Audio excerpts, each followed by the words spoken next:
Welcome to the What's Happening Birmingham video podcast.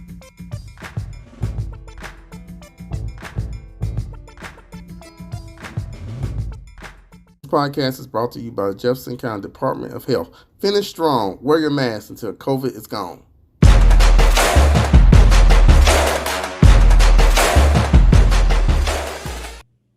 Hello, everyone. This is Jarvis S. Scott with What's Happening in Birmingham today. I have the honor and pleasure and welcome back Joy Brown of the Jefferson County Memorial Project. Joy, good morning and welcome back. Good morning. It's great to see you again, Jarvis. Great. Congratulations on your new position. You are the executive director of this great organization.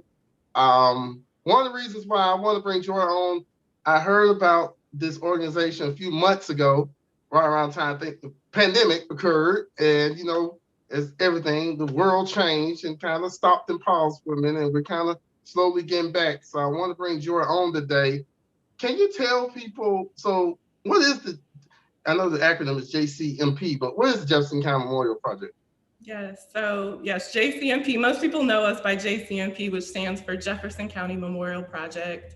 And we are a grassroots coalition that formed in response to the Equal Justice Initiative's opening of their National Memorial for Peace and Justice in Montgomery. And our main goal is to educate Jefferson County residents about our county's own history of racial terror lynchings. For those that aren't familiar with the Equal Justice Initiative and the National Memorial for Peace and Justice, it's the memorial that most people know as the Lynching Memorial. They have monuments hanging that are representative of counties all over the country that have documented lynching victims. And they also have duplicate monuments. And their call to action is for counties to start their own community remembrance projects and memorialize these victims and eventually retrieve those duplicate monuments and erect them somewhere in their county. And so we formed in spring of 2018, shortly after EJI opened the memorial. They opened it in April of that year. And we formed basically, like I said, just to help shed light on these victims' stories. At the time when the memorial opened, we had 29 documented victims. Through the past 3 years of research that we have done with our fellowship program, we've discovered 4 additional victims. So we now have 33 documented victims throughout Jefferson County.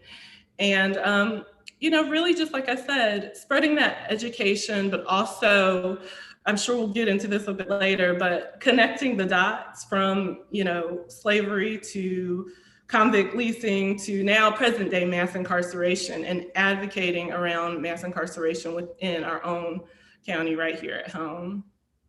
So let's talk about the 33 victims and kind of give people some background because my research into this, I was like, man, and the crazy thing about a lot of this stuff, you didn't read in the history books.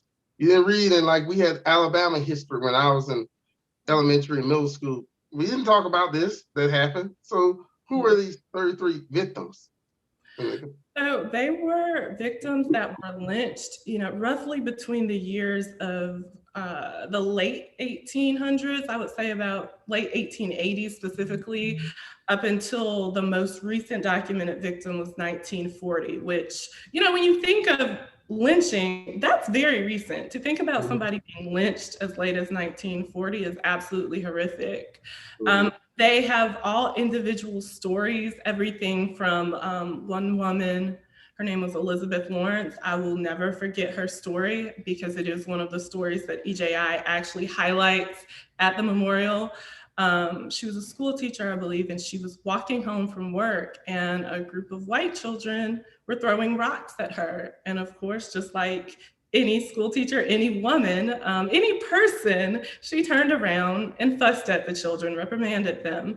And, they lynched her for that because how dare you, as a Black woman, say something to these small white children that are accosting you. They range from stories like that to stories. Birmingham and Jefferson, we all know, was heavy in the mining industry. So there are several stories from mining incidents. altercations that happened at these mines between white workers and Black workers.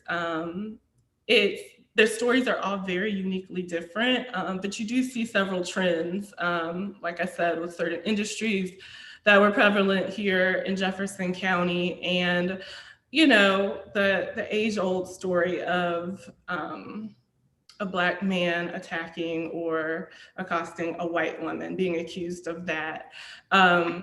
My own personal history with this history is how I got involved doing this work. To be honest with you, if you would have asked me 10 years ago if I would ever be talking to people about lynching, I would have looked at you like you were crazy. But when I visited the memorial in 2018, I found my great-great-grandfather's name on the Blount County marker. And this was something I had no clue about. This wasn't a story that was passed down in my family. My family wasn't aware of it. But when I was able to do the research and find the newspaper articles about him, that is what he was accused of. He was accused of attacking a white woman. And, many people think of a lynching being only a hanging, which that is not the case. It is any racially motivated killing by a mob of white people. And he was shot to death in the woods by a mob of white men. Just about 20 minutes north of the city. And that was extremely eye-opening to me, even though I did not know this person. It was still heartbreaking. I felt that familial connection of losing someone. So it was a wake-up call to me, because I think many times even as Black people in America, and knowing, the injustices that still exist today, it's easy to feel very removed from this history, but that made it very real and very eye-opening to me. And then with the events that occurred last year, in particular, the Ahmaud Arbery murder, I wish I would not have watched that video. I tell everybody that, you don't have to watch these videos to know what happened. But it was triggering for me and traumatic, because seeing him being shot, it gave me a visual interpretation of what, my great-great-grandfather getting shot to death by this mob of white men would have looked like in 1892 when he was murdered. Yeah, and like, well, a lot of these, was they public lynching, like public showings of it? Many times they were. That is the interesting part about lynching. Most of what people know as lynching are those public lynchings that happened in a town square, where you see these crowd of people.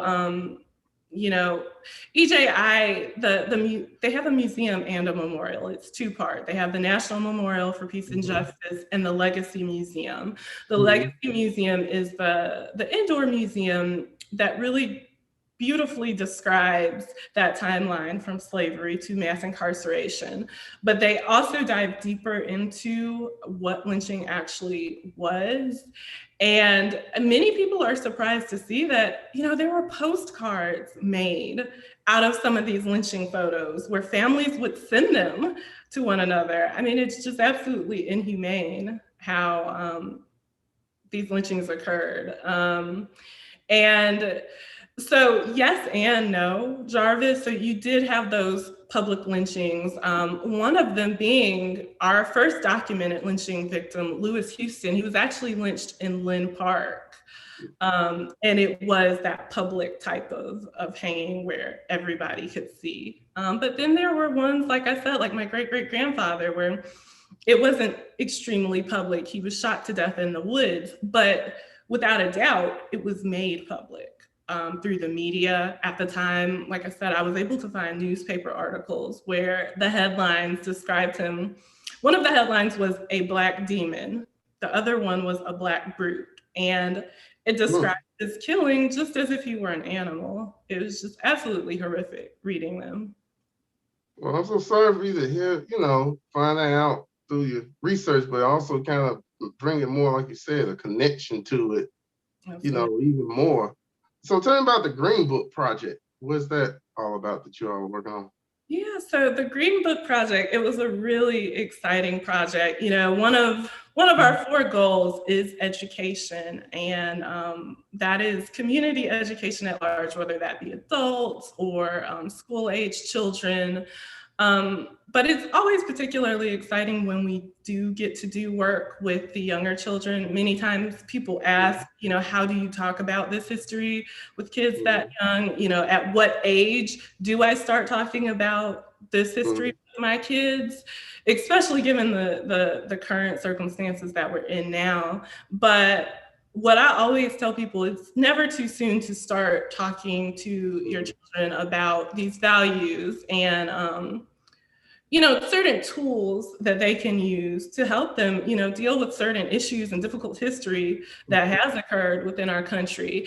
And so we partnered with the Greater Birmingham Arts Education Collaborative and Bush Hill STEAM Academy to teach sixth graders about empathy, advocacy, and self-advocacy through learning about the Green Book. And, everybody knows A.G. Gaston. So they were able to learn about those values through learning about that history, but also by making it fun and incorporating the arts through learning about creating their own Green Book covers and an accompanying poem. And so they really enjoyed it.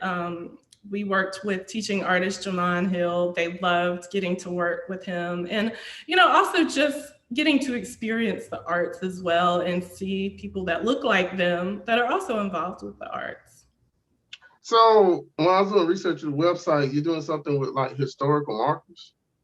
Yes. So, a part of following EJI's lead with their community remembrance project, that involves community education, like I said, but it also involves what we call our place goal, where most people know us for, working toward bringing that monument from Montgomery home to Birmingham, but it also involves placing historical markers throughout the county that either where these lynchings occurred or prominent sites that had ties to some of these systems that played a part in these lynchings. So at this time, we've got two markers currently placed. Our first one being at Sloss Furnace, that's dedicated to four gentlemen that were actually lynched in the Brookside area. They were working in Brookside Mines, which was owned by the Sloss family at the time. So that is why that one is placed at Sloss Furnace. And we recently, just this year in February, placed a marker in Irondale. There was a gentleman, Mr. Wardley, that was lynched in Irondale, similar to how my great-great-grandfather was lynched. He was shot to death in the woods. And his story, it's a powerful one as well. He was actually shot to death for attempting to buy apples with alleged counterfeit money. And after it was investigated later, the money was in fact not counterfeit. But I think that is one of the things that is just so eye-opening about these stories and brings it kind of full circle to some of the issues that we're dealing with today. I think everybody expects to hear these stories and expects to hear, and I hate to say this, but some kind of justification, like, well, the person must have done something horrible to, even, be a victim of lynching. But so many times it's just the person was trying to buy apples, or the person just fussed at children, throwing rocks at them. It's absolutely horrific. And the thing about it too is like, these are ones that's documented 33. Absolutely. How many we know that's not documented?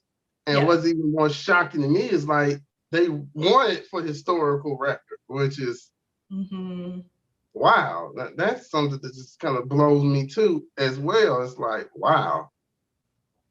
So, I know it's we're still dealing with the pandemic. How you all been able to do events and everything kind of? It has been difficult because we are a grassroots coalition, and so much of the work that we do is, at the community level. But just like several other organizations, all other organizations, we have pivoted to virtual programming, whether that be via Zoom, like we are here today, or Facebook Live, YouTube Live. And, honestly, Jarvis, it has helped us reach more people. It really has helped us expand our reach. So when we installed the Irondale marker, we did have to do a virtual marker ceremony, but I think that was great because honestly, probably more people were able to attend virtually than in person. And so it has been, a struggle, a learning curve, as I think most people can agree with me on, but our reach has definitely been more expansive, and I'm definitely excited for that. I'm excited for, as we do return to some normalcy, when we do resume in-person events, hopefully we'll have bigger audiences than we did have pre-pandemic. Okay, so what are some ways people can donate, and then what are some ways people can volunteer? Absolutely. So you can donate via our website. It is jeffersoncountymemorial.com. There's a donate page there. As far as volunteering, there is a volunteer sign up on the website as well. Volunteer opportunities, I will say, are limited right now just because everything we're doing is virtual. But that being said, we're hopeful, like everyone else, that slowly but surely things will resume to some sort of normalcy, and we will be able to have more volunteer opportunities. But aside from that, there are other ways to get involved. Even something as simple as watching one of our programs and being a leader and engaging in starting a conversation with your own family or, your own church members or somebody else, helping just spread this knowledge, because it's knowledge that, like you said, we're not learning in school. Our kids aren't learning it. I certainly didn't learn it. Much of this stuff I learned after finding, my own personal connection, as well as, we do a book club, a book discussion that will be kicking off next month. So I encourage everyone, please follow us on social media. Right now, that is the best way to keep up with us in all of our virtual programming. All right, well, Joy, thank you for coming on today. When I first heard about this, and I was like, wow, this is definitely not something that's, taught in schools. It's definitely something that's kind of like, almost like 1619 project, you know what I mean? Just kind of go deeper into, the slavery and how things have trended today, pretty much. So yeah, as soon as we resume, we definitely have to come out, take a tour, and definitely show me the different markers and everything. Definitely. And everything. So thank you for coming on today. And thank you all for watching this video. Please check out what'shappenedbirmingham.com for more videos. And don't forget to subscribe to the YouTube channel. Thank you all again and have a great day. Bye-bye. Thank you for watching the What's Happening Birmingham video podcast. Please check out our website, app, or subscribe to our YouTube channel for the latest videos today.